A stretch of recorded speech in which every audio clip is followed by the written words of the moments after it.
Okay, well, it is 12 o'clock almost. It's a minute till, but I'm going to go ahead and get started. Welcome to Shadow Work Discussions, Week 3. My name is Rebeca Eigen, and I'm an astrologer in Houston, Texas, and a relationship alchemist. I specialize in the 7th house, which is the marriage house in astrology.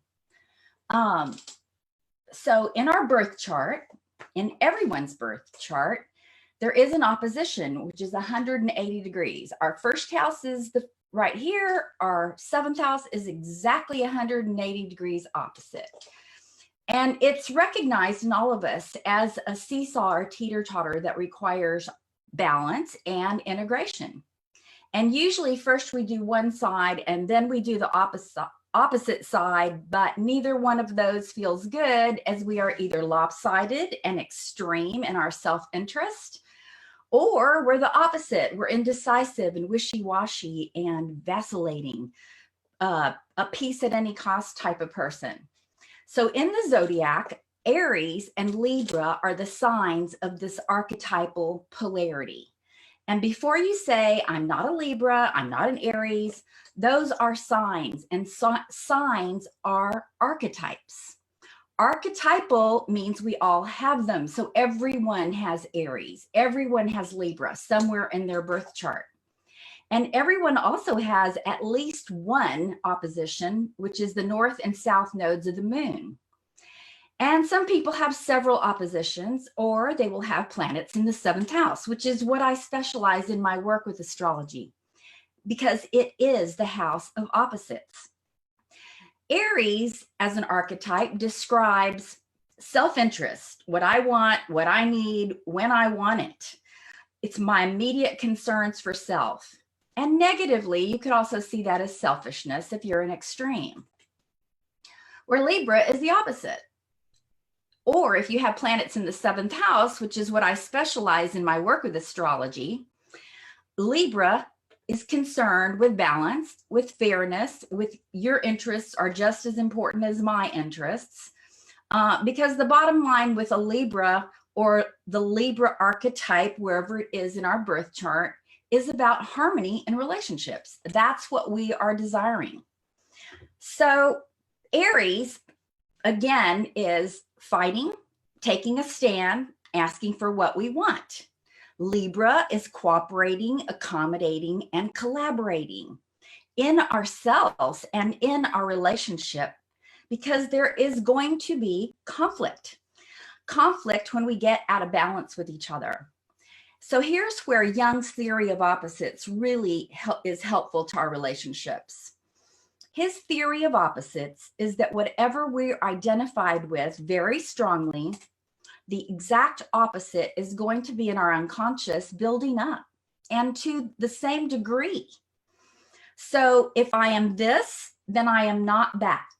So what is this compulsion that we all have about taking sides? I mean, we all have this really going on with us in the collective right now. We're seeing a lot of it. And because we're empathic, it's difficult sometimes to take sides. Someone said that to me a couple of days ago. Well, she said, you're lucky you're not an empath. Well, I am empathic. We are all empathic to a degree. She said, be glad you're not. And I beg to differ, because I believe I am empathic, and but the opposite of empathic would be apathetic. And so it is the middle of that, not being one extreme or the other extreme, because contradiction is unbearable, because it's static. So if we're just on one side of us, get ready, because the opposite is coming towards us, because there is a paradox in life. Everything is in opposites: up, down, hot, cold, black, white, creative, destructive, male, female, day, night. But the miracle is embracing the paradox and recognizing that paradox makes room in our lives for grace and mystery. It's creative. Contradiction is unproductive. What would north be without south? East without west? Action and activity has meaning only in contrast with rest and relaxation. Electricity, of course, has two prongs, the positive and the negative prong, which makes it useful to us. It is good to win, but it is also good to lose because it humbles us. We actually benefit from losing as much as we do winning. And it's good to give, but it's also good to receive because that gives the other person a chance to give to us.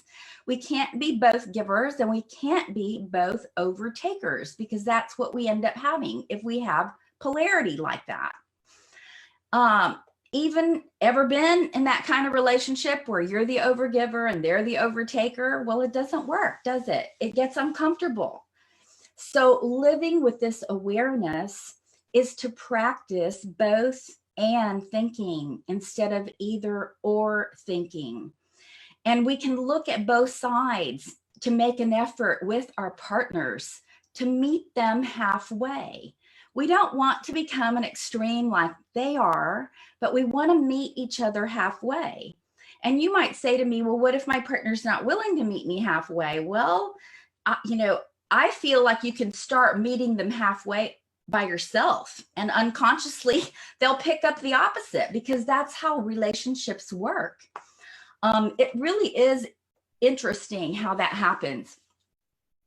So to advance an opposition, which is always about quarreling or getting our own way, we can embrace paradox, which is always holy, because holiness is seeking wholeness. This is what's ahead for all of us. This is what we all have to do, is carry the opposites inside of us. And if we get out of extreme again, I will not like you, you will not like me. And we all do this in our relationships. Nobody's an exception. And if you embrace both, if you can embrace the contradictory aspects of yourself through the mirror that person's holding up for you, then you can receive each side with equal dignity.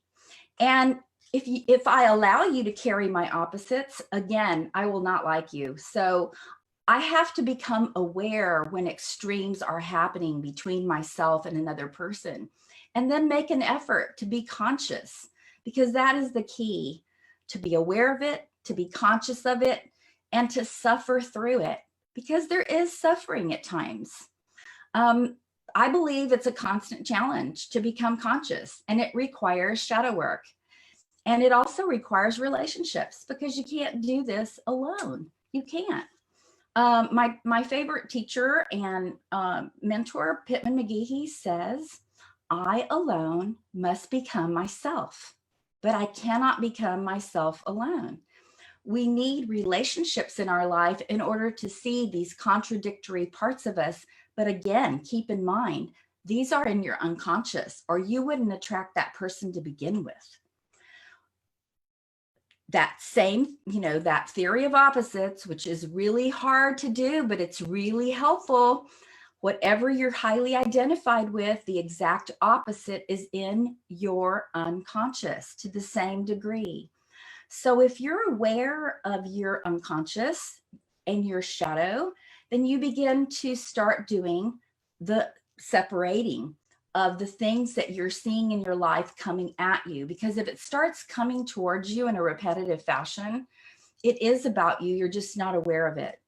And it's something that the universe wants you to see. So again, I said this last week, we are not victims. We are all in this together. It really is a dance. It's a dance, and it's a shadow dance, and we're again shadow hugging or shadow boxing.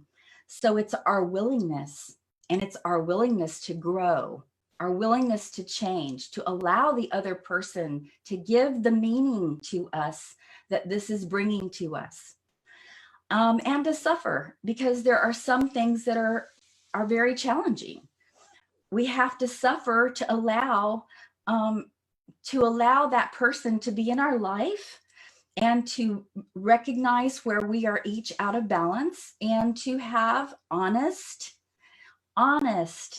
relational activities with them, to actually commit to the relationship, to make an effort to talk to each other with kindness, with love, with empathy, with not with shaming, blaming, you are this and you are that. No, it's more about how can we do this together? How can we both meet each other halfway? And then making a commitment to each other to do the work. Relationships are not easy, as all of us know who've been married and divorced or had a relationship and ended it and gone back and forth. But if you recognize that this action and activity that is taking place is always bringing you the challenge of integrating your opposites, can not only a symbolic act, but only a symbolic act will bring us to a peaceful place where we have a synthesis within us. And so the symbol making process in the psyche will always show you things out in the environment. You're actually picking up energy everywhere you are. You're actually seeing things coming at you, not just from people, but from events, from animals, you can have an animal in your life that is bugging the heck out of you because they're too needy. I went through that one a couple of times. And it was like the neediness was in my unconscious and was begging me to allow myself to say, I need you too. And this is who I am. And to get comfortable with that emotional, needy part of me. And this is how, you start to see these different things through all these events, through all these, to embrace mystery, to embrace grace, because it is graceful to bring these things to us and to allow for them. The first statement in his book, one of Carl Jung's books, and the name of the book is Mysterium Conjunctionis. It is this thick. It is a very difficult reading if you don't know a lot of alchemy, symbology, astrology, psychology, mythology. There is so much in that book.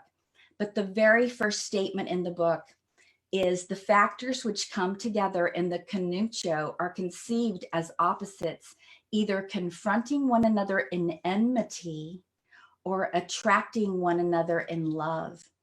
We can't hate someone we love. We can't love someone we hate. Actually, we can't, if we feel that kind of emotion, it's exactly that. If we love somebody, we can hate them. If we hate them, we can love them. So there is a very thin line between love and hate, good and evil, black and white, hot and cold. All of these have a very thin line between them that allows for the synthesis of both. And I'm going to stop now and see if there's anybody on the call and if anybody has any questions from what I've said so far. What is the name of the book? Mysterium Conjunctionis. It is the 14th book of the collected works. That is the name of the book, and that book is amazing. Hi, Dusa. Good to see you. Dusa lives in Tunisia, and it was really fun having several of you all from out of the country on our call on Sunday, which was last Sunday, because I am actually having Jungian church at home every Sunday as well. Does anybody have a shadow aspect they can't deal with that they want to throw out there? Is there anything that you would like to discuss while you're on the call to do so? Okay, let me see what she said. We also consider our moon and its house position and aspects as a reflection of our shadow unconscious self. The moon is our emotional nature. It's instinctive in us. It is how we respond to things. The moon is our feelings. And so if you have the moon in the 7th house, I would say yes. I really do believe the moon is more conscious in most people. So it isn't something we project.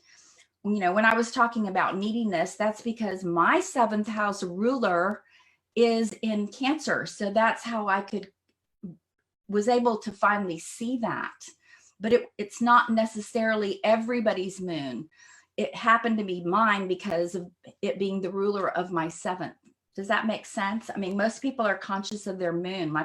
My moon's in Sagittarius. I'm rather blunt, and I can be rude sometimes, but I'm very, very honest. And so people who are around me a lot will see that. So does that answer your question?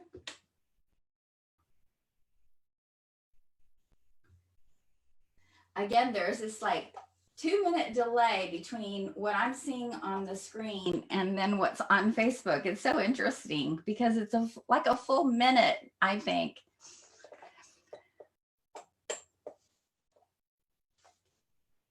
Pisces on the cusp, and then half of it is Aries, no planets though. Okay, so if Pisces is on your cusp, okay, I'm gonna shrink this a bit. So if Pisces is on the cusp of your 7th house, then you would look to Neptune, which is the ruler. And you would also look to Libra, if Libra is inside that house, Venus. And then the aspects to that Neptune, or what house it falls in. So it's complex. There's several elements to looking at your 7th house. But very clearly, Neptune being the ruler is that you are attracted to people. That would give you Virgo rising. So you would be very analytical, very detailed, very wanting to be useful. Attracted to romantic dreamers, people who are more foggy, more embracing their, what's the word for it? It's like they're very go with. Those are some simple characteristics, but it's complicated because when you really look into Neptune, that is the part of you that you're wanting to embrace. That is the part of you that you're wanting to not project onto that partner. And that can get out of hand when you're trying to save people, because having Virgo rising and Pisces or Neptune in the 7th, you can attract projects, people that you have to fix. Does that make sense? I'm gonna go back to Facebook. It's 12:18, and I only got prepared with about 15 minutes worth to talk about, to encourage discussion. So that is my goal with this, is to attract people who want to come in and start talking about their shadow, their opposites, to look at themselves astrologically, because astrology is so incredibly helpful, a tool to give you the meaning of the archetypes that you constantly will attract. I promise, whatever sign is on your 7th, whatever planets are therein, you will, with or without your consent, integrate those. So it behooves us to learn about that, to learn about all of our archetypes and where they fall and what aspects they're making and the meaning of them, because this will help us to retrieve our shadow from our friends, from our partners, from our children, from our bosses even. I mean, I had a girl come to my workshops. I used to teach workshops live where I had people there to interact with. So it was a lot easier than doing an online conversation with a computer, because you're looking at a computer. At any rate, this girl came to several of my workshops, and she kept attracting one boss after another who was exactly the same. And she was fighting that part of herself. And when she took my workshop, or eventually did some shadow work with her boss, she was able to see that she needed to own that side of her and to start implementing it into her work. So this can be happening at your work, and you can, again, do it yourself, and the other person can start to unconsciously start to see that you're meeting them, and that'll create an unconscious embrace within them. I really have seen that in my own life. So you can do the work with other people that you can't change, because we can't change other people. Have y'all ever noticed we can only change us? And so if something is repeating, if something is coming to you for awareness and growth, then you have a choice. That gives you the freedom to be more of who you actually came here to be, because that's why it's in your face. I have a fantastic quote by Edna St. Vincent Millay. She says, life is not one damn thing after another. It's the same damn thing over and over. It's funny, but it's really true.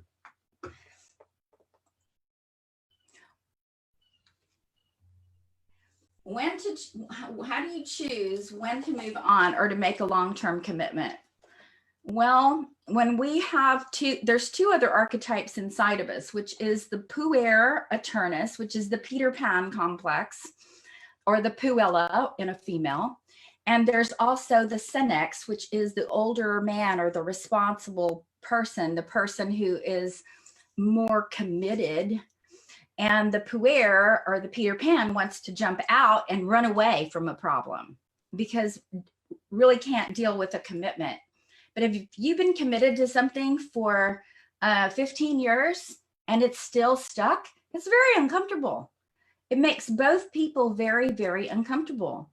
And that's why doing shadow work is so important, because if we sit there and blame them for everything that is happening in the relationship instead of looking at our part in it, and this is easier said than done. It is easier said than done, but it is so doable. And again, if you have a partner who will not work with you, well, then you're committed to working on yourself, and you keep working on yourself and see what happens. If you get to where you can't stand them and then you're passive aggressively starting to react and do things under the table to get even, try to catch yourself. Try to look at the things that the dynamics that are occurring, because the dynamics between you are going to tell you a lot. Passive and aggressive behavior can go back and forth when you have Libra and Aries on the 1st and 7th. And it sounds like you have them in the middle of those houses. Does that make sense?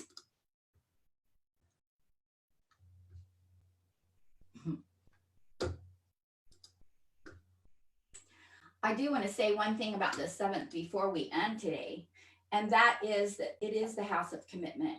Marriage is a commitment. I mean, a lot of people get divorced very easily.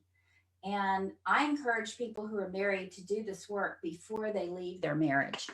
If they can both be willing to do this kind of shadow work, then they can become more, and they can help each other become more in integrity with what's in their unconscious that is begging them to bring to the surface.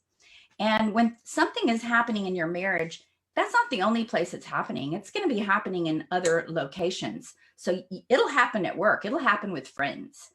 So if something is repeating, make a commitment to yourself. Make a commitment to yourself that you're going to suffer and go through the shadow work. And it is a difficult experience to look at our relationships in this way. But there's no other way around it. And as I said, paradox is grace. Embracing paradox allows for the mystery and the unity that can take place within us when we keep working at it. And nobody does this overnight.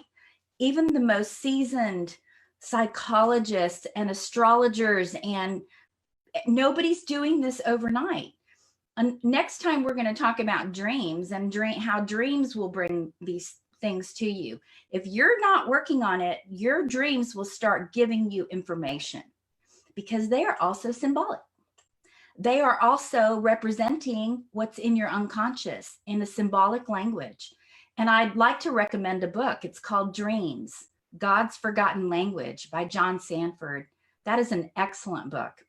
And if you go to my website, shadowdance.com, there's a whole bunch of books that I've read that are part of all this work that I've been doing.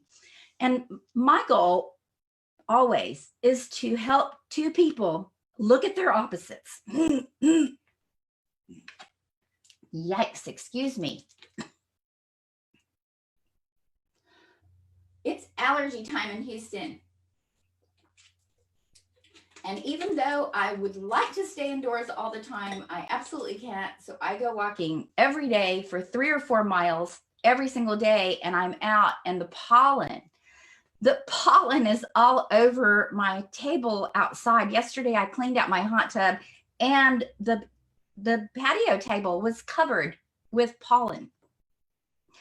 And so I have allergies, and fortunately, that's all at the moment, and hopefully won't get anything else. And I would like to say, because of what we're all going through collectively, that I hope everyone stays safe and that they adhere to some of the rules, which is social distancing right now. I saw a really cute cartoon today on the daily archetype, which was that extroverts are like wanting to get out and introverts are writing in their journals. So it's kind of nice to embrace both sides, to spend some time writing in your journals, to spend some time with inner work, and go outside if you have to go outside and work in the yard, clean the garage, clean the closets. This is a really good time to get everything in order. I worked on my will and made sure that my will was in order this past week. All right, I'm going to see if you have any other question, and then I'm going to say, yes, I'm the Peter Pan lady with an Aquarian sun wanting to save the world. Yes. Aquarius is very altruistic, and they're humanitarian, and they are very, very wanting to help the group consciousness to awaken. That is very, very Aquarian. Where the opposite of Aquarius is Leo, which is wanting to take pride in your work. And here's an example to integrate Aquarius and Leo would be to take pride in the work that you're doing to help wake up other people, to have, my North Node's Aquarius, and it's in the 7th house. So my goal has always been to help awareness, to bring consciousness to the relationship so that it can be better together. It's a lot harder if you're just living with the contradictions and you don't embrace the opposite with your partner. And it's really, really nice to have a partner. My last partner, who is my friend for life, since I have Aquarius there, I've attracted some great friends.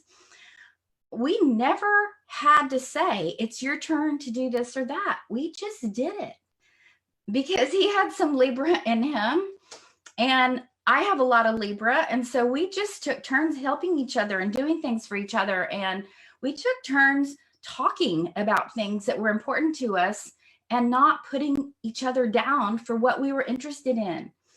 It was very, very harmonious to be in that relationship. And it was a true friend. And I have friendship there. So that is what my path, my life is about friendship. My path with the North Node in Aquarius is to, in the 7th house, is to help y'all, is to find ways to help you all have better relationships. And I devote the rest of my life to doing that. That is my passion. And so I'm grateful to people who come to me for a consultation so that I can help them with what I've learned and help them get into a place of harmony and balance and work through the issues. And part of that is going to be communication as well, how we communicate with that person. So let me go back to you and so far, that's all you've shared. And that's all I can see. So thank you, Dusa, and I will see you on Sunday. And on Sunday at 1:15 at if you go here to my website, it says there at the top the Zoom meeting ID. It's a Zoom meeting, and I'll be sharing a talk by my teacher mentor Pittman McGehee, who is an Episcopalian priest and a Jungian analyst. And I finally solved the audio issue, so we won't have any audio issues. We're going to do it in this room using my computer with GarageBand, which is my built-in audio software. And that way everybody can hear it and we can talk about it afterwards. And I'm going to mute everybody so we don't have all that noise. And when anybody's going to speak, we'll allow that person to speak. So if y'all are interested in learning from my teacher, who is a fabulous storyteller and brilliant in the way he thinks spiritually, psychologically, he is just a very profound thinker, and I am blessed to get to share him with you all. So thank you for coming, and I'm going to say goodbye